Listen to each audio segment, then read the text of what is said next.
How did y'all feel about the length? I mean, it was like 30 minutes. Pause. Oh. Yeah, it was good. It was a it was a nice it was a, The length of the it was a show, nice show. okay? It was a nice show. The timing of it was perfect. Oh yeah, you got me.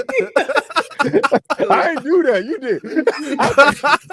I'm just here. I'm just here.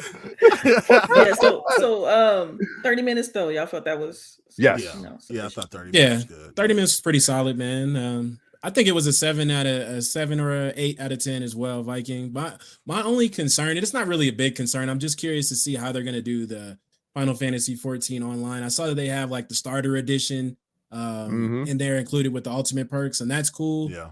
But like 14 has like several different expansions too. So I want to see if they're gonna, because we all know in the MMOs you can only go so far until you have to Pony up. Pony up. I think Yeah. I think you can play right now and everything could transfer over and you can get to level 77, I think. What's the cap? Because Skell and I played 14 for a little bit, but I kind of fell off. So I actually enjoy that game though. I ain't gonna lie. That was like I chose the MMO and that was it. Yeah, it's a solid MMO. So I'm definitely gonna give it a go. You know what I mean? Like the low barrier entry is gonna get a lot of people to get on there and play. I'm holding out. I'm holding out for World of Warcraft, bro. I ain't got no MMOs in me unless it's that. That's it. And that one took my soul back in the days. So, I'm about to say, that's usually how it goes. I'll be right back in, bro. I did the ESO. I did that. I got a vampire werewolf hybrid that's still floating around out there. The show I give it an 8. And the only reason why I take off 2 points for it is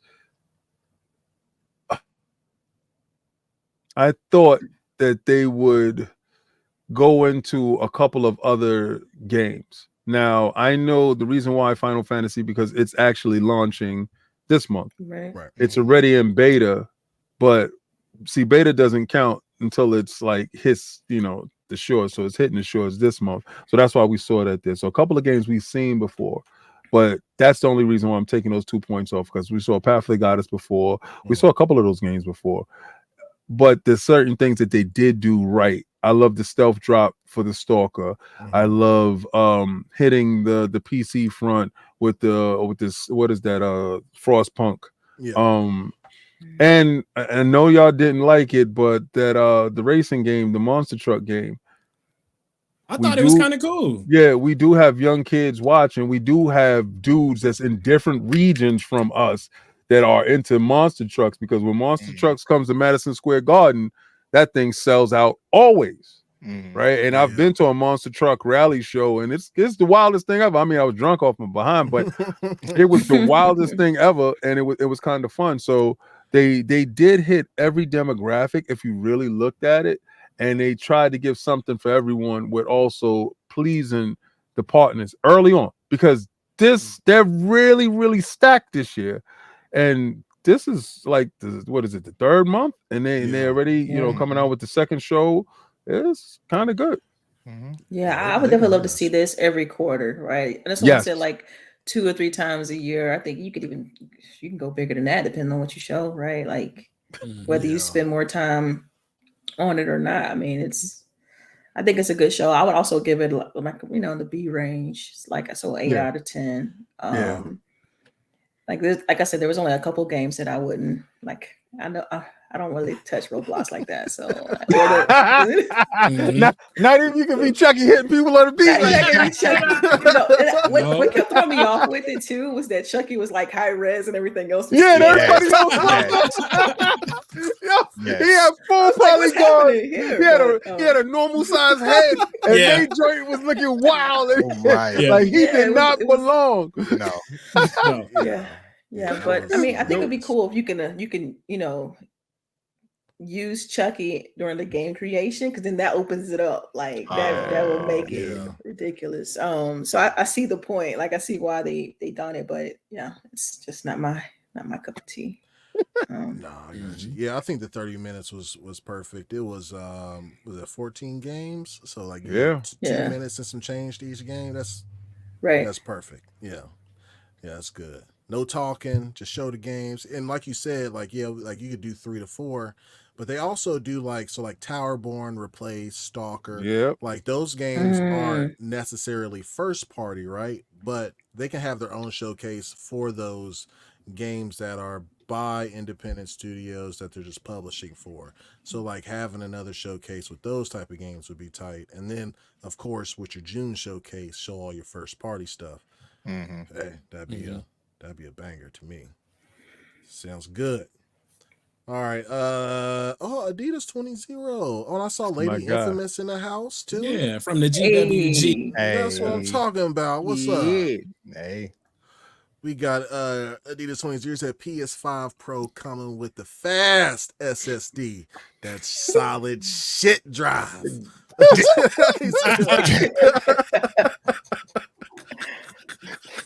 Damn. Oh, wow. Throwing shots. Oh my goodness. he said, "What up, y'all? What up, King?" Blessings. Hey, appreciate that, Adidas, man. 100%. Adidas won a statue from me. He got Black Panther. Yeah, man. He DM'd me and showed me. Was it Black Panther or was it Iron Man? I don't know which one it was. I think it was Black Panther. I think it was Black Panther. Yeah, it was dope. He ain't got all the statues. I got another statue I'm giving away. That one is 1/4 Honeypot. That's when we get to 10,000 subscribers. Okay. That statue is like 1,500. 1,500 though. Let's come get it. Come get it. Come get it. I'm about to start coming to your show, man. There we go. Come on, bring it on. I need it. The water's fine. Come on. Oh shit. Well, so we'll go to the next topic. Nova had an interesting article about Final Fantasy VII Rebirth. Go ahead and set us up. All right, man. Actually, Final Fantasy VII Success is what they're calling it right now, man. I didn't write it, right? So reportedly, Square Enix's franchise producer for Final Fantasy, Yoshinori Katase, I believe. I'm sorry if I butchered your name. I apologize. Sat down with the Washington Post and spoke at length about Final Fantasy VII and how their exclusivity on the PlayStation platform assisted them with the game design being a little bit less, arduous, you know what I mean? Not too crazy because it's only being developed for one. They also said that 80% of the previous the development team stayed around for this second iteration of the game, which also helped with the 4-year turnaround for this game. I'm going to ask you first, Viking, do you think that exclusivity assists with faster game release and better game design or more time for game design? Better game design, probably not. So what I think that what the article was alluding to, I've seen people take it both ways, but I think what the article is alluding to is not release. I don't think it has anything to do with like releasing on PC or on Xbox. I think it more so has to do with releasing on PS4. So like a lot of this stuff that was in the article talked about loading times and stuff like that. Like PS5 is comparable to the Xbox Series X in most instances, and then PC does its own thing as well. So I think that what they're alluding to is like not dropping it on PS4, because that would have been successful because they would have had a lot more sales numbers because there's more of a player base there. But don't laugh. But just saying, common sense. But as far as what they were trying to go for with the load times and how much stuff they can have on screen, the graphics and stuff, yeah, it makes sense for them not to go to the PS4 and just have it strictly on the PS5, if that was their route. So this is kind of difficult. There's a trade-off, right? You have the last one sold incredibly well because there was 100 and they sold 7 million between that and Intergrade, but they had about 140 million boxes to sell to. With the new one, they only have 50 million boxes to sell to. Right? Really? Is it really? So it boggles my mind. Like I just want to know what the number is PlayStation threw at them for Square to be like, yeah, that's fine. We'll drop it strictly on this and not push it to, because I'm not asking for it on Xbox, but to ignore PC to me that's crazy. Like to me, as far as whenever you're trying to make a shitload of sales, and then like to port games, it takes on average, like if it's a high fidelity game like that, to port games, it takes anywhere between 6 months and a year to do. But what's the trade-off there? You can get your game out faster and have lower sales, or you can take that extra 6 months to a year, port it on PC at the same time, and then business is booming. Theoretically, you know what I mean? But yeah, that's my thoughts on that. No, that's a good take on it, man. Because you're saying that it's essentially not saying, hey, the exclusivity is only PlayStation and not the Xbox. It's, hey, PlayStation 5, not the PlayStation 4 is what they were kind of alluding to. I think that's what they're alluding to in the article. Yeah.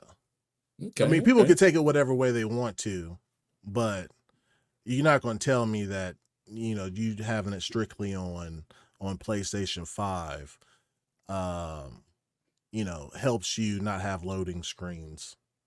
Like it doesn't. Now to older hardware, yeah, you know what I'm saying. But not to the current gen hardware. Yeah. Okay, that's fair, man. That's fair, because you're saying essentially the Xbox Series X and the PlayStation 5 is comparable hardware, so you're not going to really gain too much, as far as by way of like loading screens and stuff like that. Right. Yeah. So I feel you. What do you think about it, Skell? See, when I first heard this, I thought about it, I guess, the way everybody else was thinking about it. But when Viking was breaking it down, saying how, how they're only referencing the PS4, I was like, bro, don't nobody care about that. I'm sorry, that's just me personally. I was like, bro, of course, it's like we are trying to get to the next generation, man. To me personally, this is how I'm feeling. It's just like, I don't even understand why that needed to be like stated. It's like I just did not understand that. And especially, but from when I first heard it, I thought it meant that it helped them out staying exclusive on their console by not putting it on PC and stuff like that. Now, when I heard that, I was like, y'all are bugging.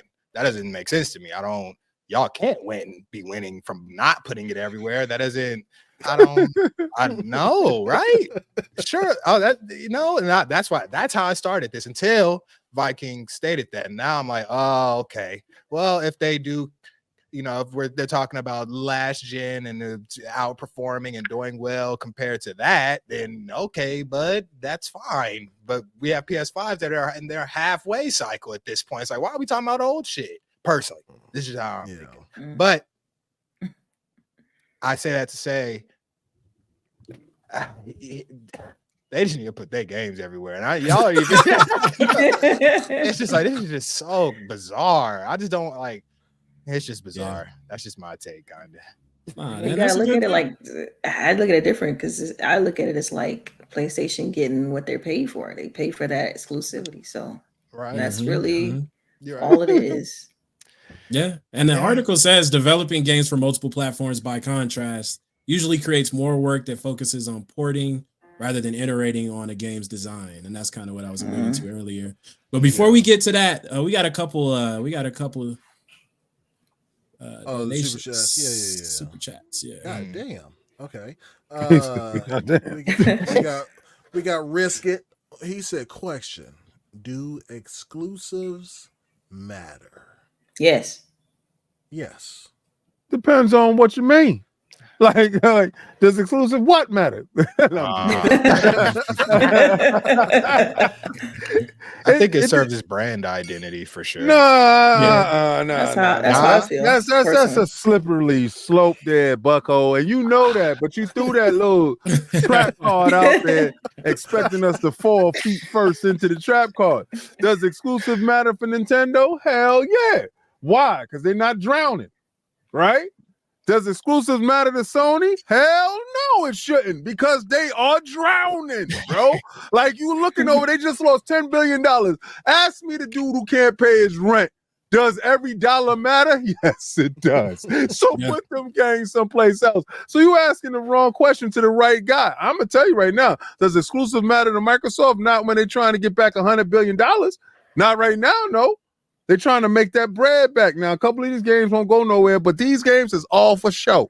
We can put that all over the place. Sony need to catch up or they're going to be pushed out. Nintendo is the only ones that can tell you our exclusives are going nowhere. And they have absolutely zero fear. So it's who you talking to. That question can form into a different thing. Yeah. What about you, Skell? Oh, you already answered. Nova? Exclusives? No, I think they definitely do matter. And if you actually don't have enough money in the bank, if you just got a bunch of games just kind of hanging around, just sitting around, you know what I mean? And you gotta get them games out, and you also need something to draw people to you, like specifically, you know. So that's where the exclusives come in. Yeah, I do think like within the next 10 years, exclusives is going to matter less and less, and it's all going to be about services. I agree. Whatever the service war. Yeah, whatever platform has the better service or has the better heart or has the better specs is what's going to win the race. Because we saw that right now with the streaming wars that we have been a part of that nobody was paying any mind to. We saw Hulu, we saw HBO, Showtime, and Hulu go at it. Hulu got folded up and got slid inside Amazon Prime. Wherever you can slide Hulu, that's where they at, right? So they folded first, right? Then you got Paramount Plus. They're their own entity until they're about to be sold to Discover and then slide into something else. HBO folded, Showtime folded. They're into other services. They're gonna be inside Amazon or Netflix at some point in time. We're gonna watch those great wars happen right now. Nintendo started their shop up. Microsoft already have a full running shop. Sony is trying to get their stuff up and going, but they keep having breaches and hacks and stuff like that. That won't build well. So I'm expecting Apple to either swoop in or Netflix to swoop in and grab them up. So we're going to see the great content wars happen in a second. Some people are built for it and some people aren't. I know exactly who's built for it. I know exactly who isn't. Yeah. That's a good take. I like it. Thanks for the $2 Australian risk it 100%. And then we got Lady Infamous 415.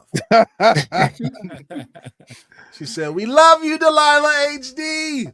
Yep. Love you too, girl. That's family right there. That's family right there. Hey. Thanks for kicking it with us, Lady Infamous. And thank you for the $5 super chat. And then Bounty.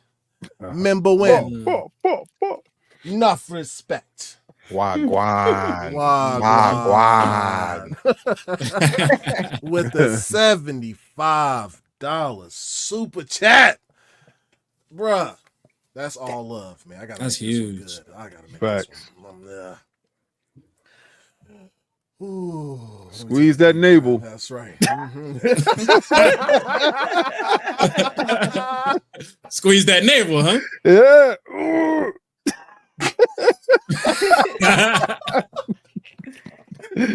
You gotta practice off screen. Yeah, I've been practicing. He said, man, don't make me laugh, man.